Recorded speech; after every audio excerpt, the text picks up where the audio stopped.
Ukrainian President Volodymyr Zelensky, in his daily video address to the nation, expressed gratitude to Western partners, particularly the US, for providing powerful weapons. Recall that America approved the transfer of the HIMARS multiple rocket launcher systems. These systems will fundamentally change the situation on the front, experts believe. These weapons will truly help save the lives of our people and protect our country. I am grateful to the President of the United States, to all our American friends, and the people of the United States of America for this support. We are looking forward to it so much, Zelensky said in his evening address. We also expect good news from other partners concerning arms deliveries. Today, for example, there is a new defense aid package from Sweden. I'm very grateful to the government. We're working to bring the supply of modern combat systems to a higher level, the president added. Currently, the U.S. presidential administration is also planning to sell drones capable of carrying Hellfire missiles to the Ukrainian military.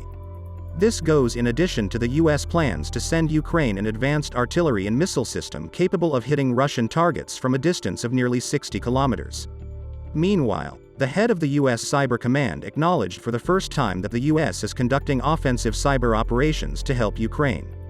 Meanwhile, the conflict caused a massive food crisis around the world as Russia's blockade of Ukrainian ports and Western sanctions interrupted shipments of grain and other goods from the two countries. The disrupted supply chain has raised fears about the risk of global hunger. Russia and Ukraine produce about 30% of the world's grain reserves. A positive note was the Russian Defense Ministry's June 2 announcement that grain carriers could leave Ukrainian Black Sea ports through humanitarian corridors.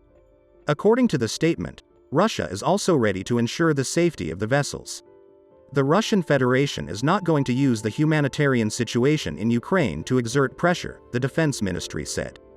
The president of Ukraine recently warned the world community of a possible famine in some countries because of the Russian Federation's tactic of using food as a weapon. If this is not prevented, we will have a problem of political chaos in some African and Asian states. It means a migration crisis in Europe, as people from starving countries will seek salvation, he said. Zelensky said the food crisis will also lead to large-scale protests in European countries. Many governments have to explain to protesters in the streets of various European cities why our continent was held hostage by the state. That state is Russia, and the man in Moscow who gave the order for a naval blockade of Ukraine, he explained.